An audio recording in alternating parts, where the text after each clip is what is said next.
What's up, Thrashers, and welcome back to 5 Questions with Levi, the return episode 10!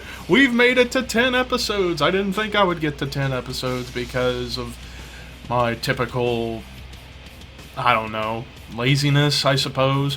But regardless of all that, we're back for more questions, and you guys are back for more answers. But of course, as always, a reminder, if you guys have a question you want to ask me for next week's episode, leave them in the comments section below. 1 question per user, of course. But without further ado, let's get to the 5 questions for episode 10.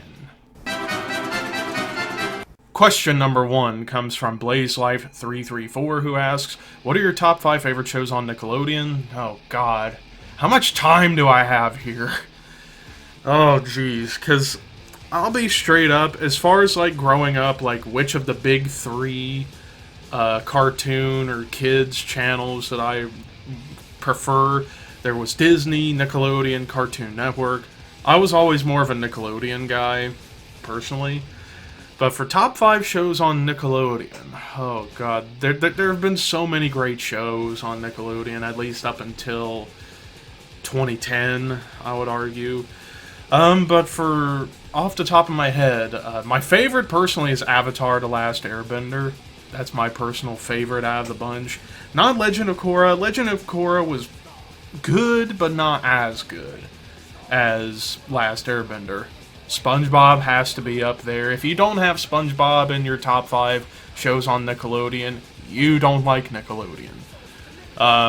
Other ones, I like Legends of the Hidden Temple, which it's cool that they put that on Paramount Plus, and I've been watching them on and off lately. Drake and Josh would be another one in the top 5. And then for the 5th one, I'm gonna go Blue's Clues. I mean, it's a toss-up between Blue's Clues and Rugrats, but I'm gonna give the edge to Blue's Clues because I used to have all of them episodes on tape that I bought from the stores. It was amazing. So I would go with, for my top 5, Avatar: The Last Airbender, SpongeBob SquarePants, Legends of the Hidden Temple, Drake and Josh, and Blue's Clues. Some people might be thinking, aren't you too old to be watching Blue's Clues? You're never too old to watch stuff from your childhood. Fuck what the people tell you. So, yeah. I would say right off the top of my head, those would be the 5 favorites I have on Nickelodeon. And they are all on Paramount Plus. Shameless plug. Question number 2 comes from Space Metal Ferrari 248, who asks, if you can go back in time or resurrect dead musicians to see any long-defunct band, examples Death, Pantera, Sarcophago, Warlock, etc., who would they be? Oh, God. Well, I would say that, like, if I had to pick 5 dead musicians that I would want to resurrect, for me personally, Dio, Cliff Burton, Chuck Schuldiner, Dimebag Daryl, and Lemmy. Of course, Lemmy. I mean, I would love to bring back more, but I'm only sticking to 5. So those would be the 5 dead musicians I would bring back. But as far as, like, if there was any bands that have been long defunct that I would have loved to have seen, I would have loved to have seen Death, would have loved to have seen Led Zeppelin, would have loved to have seen, oh jeez, AC/DC with Bon Scott. I would have loved to have seen Motorhead. There's so many. Pantera, there's just so many out there that you could go with, and you wouldn't have any wrong answers. So I would say off the top of my head, those would be the particular ones I would bring back, and bands I wish I could have seen that have been long gone. So there you have it with that one. Question number 3 comes from Mr. Death Metal. Favorite Creator album? Well, let me go grab that album. Of course, Creator is one of the all-time greatest thrash bands of all time, and arguably the best band out of the German scene. I would say neck and neck with Sodom, but they got so many great albums. Really, the only albums I don't care for from Creator were everything from After Coma of Souls before Violent Revolution, that real experimental period in the 90s where they went industrial and then gothic, and I just felt like they did not work. But the album I choose as my favorite of all time from the German Legends it's gotta be Pleasure to Kill. I mean, hands down the best Creator album. It's the most brutal sounding, the most evil sounding even. It's kind of like this album was important to both black metal and death metal despite it being a thrash band. But I mean, songs like Ripping Corpse, Death is Your Savior, the title track, Riot of Violence, The Pestilence, Command of the Blade, even the bonus tracks from the Flag of Hate EP on here are fantastic. So yeah, if I had to choose one solid down the line favorite Creator album, it's Pleasure to Kill. Question number 4 comes from Daily988, who asks, so if you're given the power to change one of these two events of John Cena's WWE tenure, either him beating the Nexus or WWE not pulling the trigger on a heel turn in 2012, which do I choose? Oh, jeez. Because both of those things fans were clamoring in anger about, was him beating the Nexus and not turning heel in 2012. If I had to choose one that I felt personally did more harm out of the two that I would change, I would say the whole thing of him beating the Nexus. I would have changed that to have the Nexus beat him at SummerSlam. And what I would have done as far as booking, so this is going to kind of turn into a how I would have booked kind of thing, but how I would have booked the whole Nexus thing heading into SummerSlam, easy. The Nexus beats Cena's team. And then Cena is gone from the company, at least until Royal Rumble. Give him some time away and build up more into the Cena versus Barrett feud, because that's what it all really revolved around, was Barrett and Cena. And just have Wade Barrett get the WWE Championship really quickly and then just go on a huge tear through the roster. Hey, he and the Nexus just dominate everything, win titles like you would have Barrett as WWE Champion. You could have had, say, Daniel Bryan and Justin Gabriel get the tag team titles. You could have had Heath Slater as Intercontinental Champion. You could have had, I'm trying to think of any other member of the Nexus that was good that could have gotten that spot for the US title. I really can't think of any others, because Michael Tarver sucked. Skip Sheffield, later known as Ryback, was super green at the time.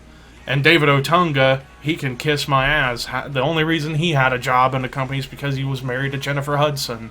So there you go with that. But yeah, I would say those would be my ideal champs from the Nexus. Barrett as WWE Champion, Bryan and Gabriel Tag Champions, and Heath Slater the Intercontinental Champion.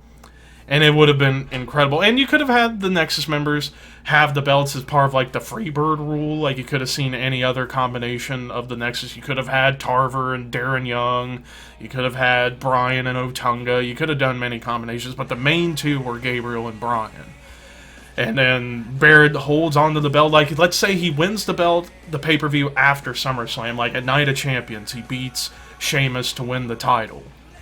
Holds on to it until WrestleMania. And I know people would get upset, but I would have had Cena win the Rumble and beat Barrett for the title. But then the next night on Raw, Miz cashes in Money in the Bank after The Rock attacks Cena to set up Mania 28. So that way Cena would have only had a one-day run, and Barrett could come back and get the belt at a later point in time, or get the big gold belt over on SmackDown.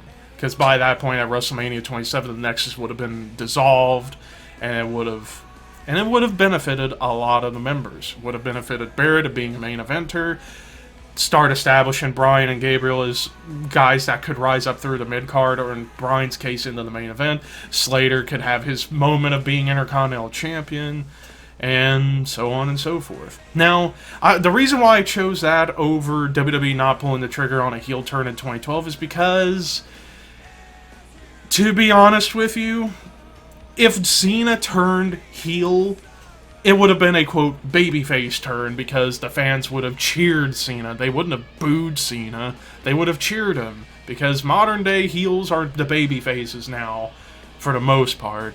The only way you could have turned Cena heel to make it a legit heel turn, to give him actual heel heat, would have been him cheating to beat The Undertaker at WrestleMania.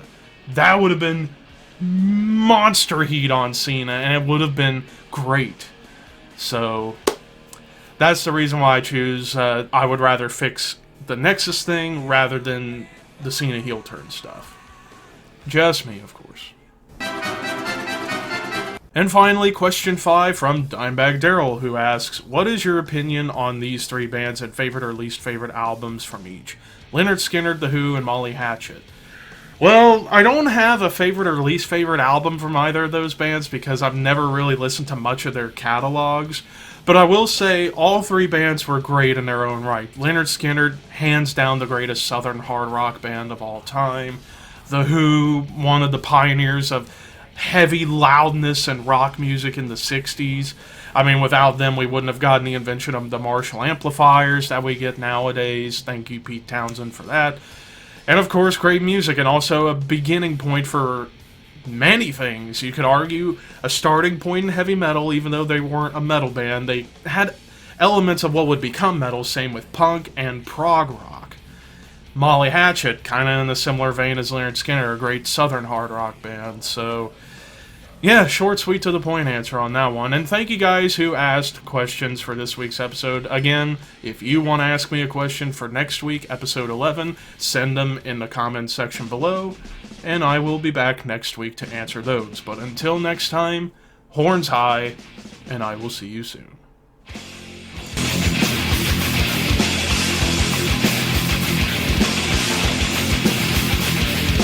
But for today's episode of the Mosh Pit Reviews, probably right now the biggest album to come out in 2019, and it's from the pioneers of death metal, arguably the pioneers of death metal, Possessed, and their first album in 33 years entitled Revelations of Oblivion.